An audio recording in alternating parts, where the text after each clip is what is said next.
Bonjour le Congo.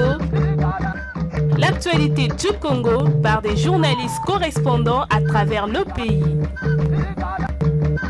Présentation Jean-Eudes Gongami Kembi.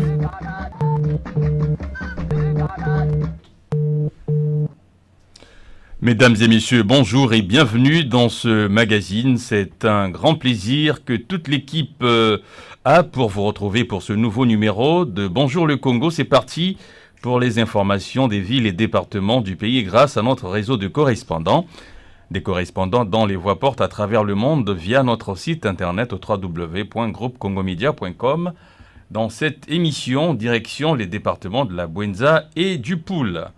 À Kinkala, dans le département du Poul, un projet cible les femmes dans la filière de la production avicole. Ces femmes ont été regroupées en une structure avec Souverain de Bitodi, notre correspondant, tout à l'heure, la nature des interventions de ce projet appelé PISCA. Toujours à Kinkala, 250 moustiquaires imprégnés ont été distribués il y a peu aux populations de l'aire de santé de Mantiedi, un village du district sanitaire de Kinkala, une action qui entre dans le cadre de la riposte contre le chikungunya. Dans le département de la Bwenza, Jimmy Bitemo Mwanza nous parlera de la reconstitution des équipes de convoyage du ciment de la Sonoc à destination de Brazzaville après plusieurs mois d'interruption. Pourquoi cette interruption? Quelle est la nouvelle configuration de ces équipes? Voilà quelques-unes des questions qui trouveront des réponses grâce à Jimmy Bitemo Mwanza tout à l'heure, notre correspondant avec qui nous évoquerons aussi la vulgarisation à Madingu par la ministre de la Promotion de la Femme de la loi sur la parité. Ouvrons ce Bonjour le Congo par le département du Poul où les femmes bénéficiaires du projet PISCA en rapport avec l'élevage avicole ont été organisées au sein d'une structure la semaine dernière. Souverain de Bitodi, bonjour, vous êtes notre correspondant à Kinkala. Combien y a-t-il de femmes dans cette organisation ainsi mise en place et quel est l'objectif de cette organisation? Bonjour Jean-Eudes, bonjour le Congo. Dans le souci de pérenniser la viticulture dans le département du Poul en général et dans le district de Kinkala en particulier, 20 femmes bénéficiaires d'un projet avicole dénommé PISCA, venues de différents coins du district, ont répondu présentes à l'atelier de formation de structuration des avicultrices bénéficiaires du PISCA, où elles ont été édifiées sur l'importance d'être en groupe et comment gérer une exploitation avicole. Un atelier donc organisé par une ONG partenaire du conseil départemental qui a pour vocation de structurer et d'appuyer les organisations de la société civile, le tout pour un monde meilleur. Pouvez-vous, Souverain, nous faire une brève présentation du projet PISCA, son organisation ainsi que ses interventions?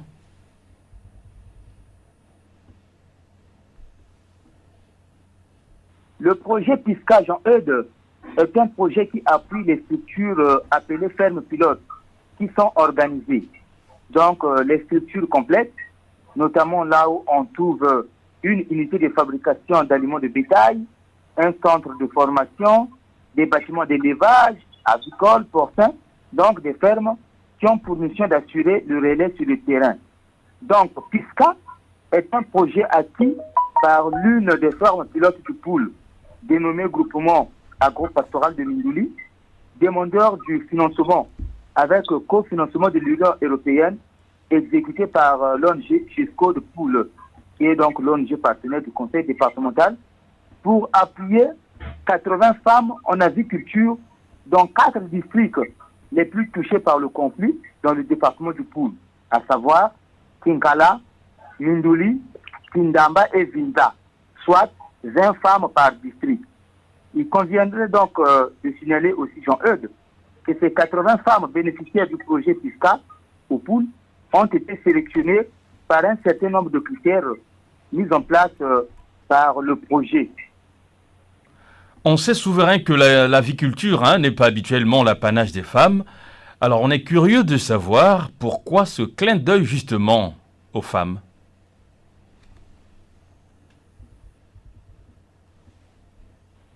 Justement, Jean-Eudes, comme vous venez de le dire, plusieurs personnes pensent que l'activité avicole relève seulement des compétences des hommes. C'est faux, on se trompe donc. À ce millénaire, Jean-Eudes, on parle de l'égalité des genres entre hommes et femmes. Du coup, la femme doit se mettre aussi au cœur du développement. Il faut donc la responsabiliser afin qu'elle puisse prendre en charge. Ne dit-on pas que éduquer une femme, c'est éduquer l'humanité tout entière.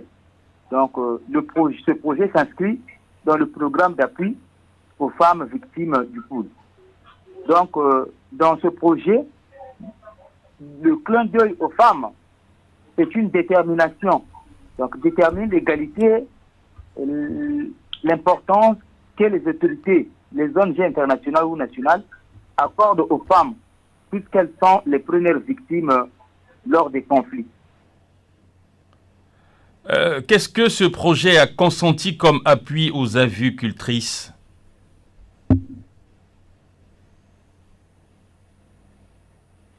Comme appui à ces femmes, Jean-Eudes, le projet SPISCA a consenti la dotation d'un kit de 26 volailles, notamment des poules pondeuses, des coquelets et des poules locales.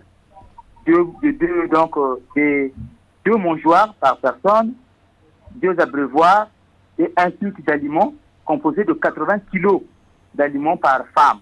Donc ici, l'idéal, c'est de ne pas voir la distribution de la race locale, mais pourtant, ou plutôt de l'améliorer.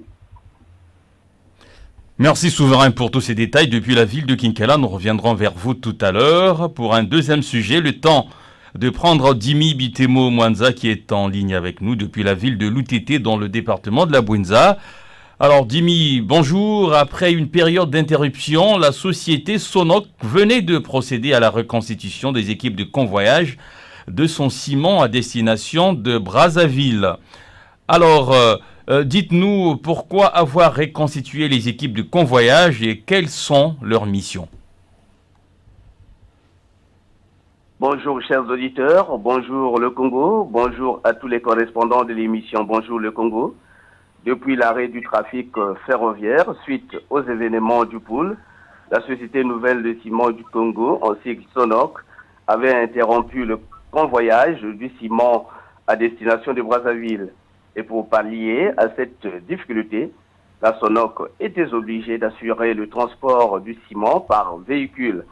Or, comme vous le constatez Jean-Eudes, le transport par véhicule est très coûteux et le tonnage mis sur le marché est faible par rapport à celui transporté par voie ferroviaire. Et donc, la reconstitution des équipes de convoyage a son prix d'or et sa principale mission est celle d'accompagner le ciment à Brazzaville et assurer la vente de façon collégiale avec l'équipe commerciale basée à Brazzaville. Alors Dimi, cette reconstitution intervient plusieurs mois, après plusieurs mois d'interruption. Alors pourquoi ce vide prolongé? À cette question, Jean-Eudes, il conviendrait de rappeler que le chemin de fer Congo-Océan avait repris son trafic après la cessation des hostilités dans le département du Poul. Mais pour des raisons techniques, il fallait attendre la finition des travaux de révision de la voie ferrée avant de mettre en circulation des rames transportant un tonnage important. Et donc, comme vous le constatez, toutes les conditions sécuritaires et techniques sont réunies pour faire acheminer le ciment de la Société Nouvelle de Ciment du Congo par voie ferrée. Est-ce que ce temps d'interruption a eu des conséquences quelconques? Le temps d'interruption du transport du ciment de la Sonoc a eu naturellement des conséquences sur le plan économique, car les recettes générées par les tonnages transportés par voie carrossable ne pouvaient point atteindre le chiffre d'affaires du tonnage évacué par le chemin de fer Congo-Océan. Signalons que la reprise d'écoulement du ciment de la Sonoc par voie ferrée augure des nouvelles performances économiques de la Société Nouvelle de Ciment du Congo. Merci Jimmy pour toutes ces précisions. Nous vous retrouvons bientôt pour parler de la campagne de vulgarisation de la loi sur la parité organisée à Madingu par la ministre de la Promotion de la Femme. Le temps pour nous de repartir à Kinkala où nous retrouvons Souverain de Bitodi. Alors Souverain, le deuxième sujet que vous évoquez est en rapport avec la tristement célèbre maladie dite chikungunya, et couramment appelée palu pongo, une pathologie qui ne cesse de faire des victimes. Dans le cadre de la lutte contre celle-ci, près de 250 moustiquaires imprégnés ont été distribués aux populations de l'aire de santé de Mantiedi dans le district sanitaire de Kinkala. Est-ce que le chikungunya est déjà présent dans le district sanitaire de Kinkala et dans l'aire de santé de Mantiedi, ou bien il s'agit là d'une action menée à titre préventif? Le chikungunya, vulgairement appelé palu pongo, qui signifie marché courbé, cette maladie virale constitue aujourd'hui dans notre pays un véritable problème de santé publique. Et près de 4000 personnes sont déjà touchées par cette épidémie au Congo-Brazzaville, dans les départements de Pointe-Noire, de la Bwinza et du Poul. Dans le souci de maintenir les populations en bonne santé et conscient des conséquences très fâcheuses qu'engendre cette épidémie, 250 moustiquaires imprégnés ont été distribués à la population de l'aire de santé de Mantiedi le dimanche dernier par le district sanitaire de Kinkala sous la conduite du docteur Fred Luamba, médecin chef du district sanitaire. S'agissant donc de la question de savoir si le chikungunya c'est une réalité ou non dans le district de Kinkala, en tout cas disons non Jean-Eudes, ce n'est pas encore une réalité, car aucun cas n'a été identifié, n'a été donc prélevé au laboratoire confirmant la présence de la maladie. Néanmoins, il y a déjà suspicion de la maladie. Il faille donc prendre toutes les précautions afin de mettre les populations hors état de nuire.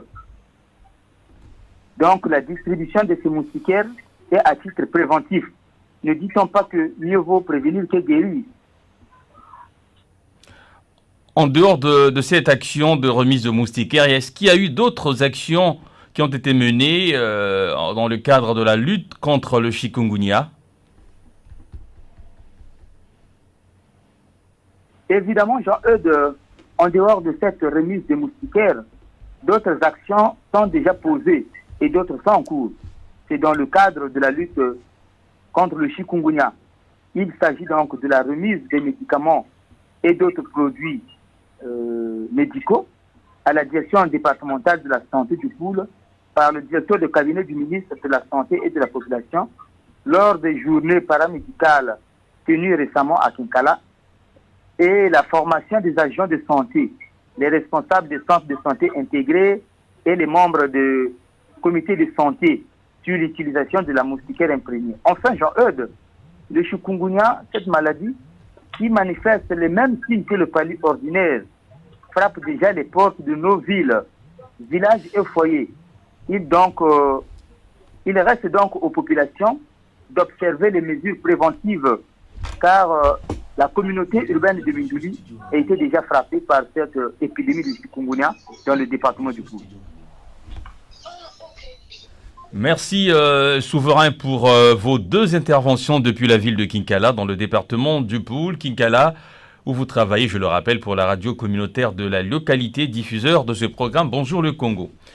Pour la suite de cette émission, retrouvons à présent Jimmy Bitemo-Mwanza qui est à l'UTT et qui nous fait le point à présent de ce qu'a été la descente à Madingu, capitale du département, de Nefer Berti Ingani, ministre de la Promotion de la Femme et de l'Intégration de la Femme au Développement, une descente axée sur la vulgarisation de la loi sur la parité. Alors Jimmy, quel était le format de communication choisi par la ministre ? Madame la ministre de l'Intégration de la Femme au Développement a été l'hôte des populations de la Bwinza le vendredi 10 mai 2019.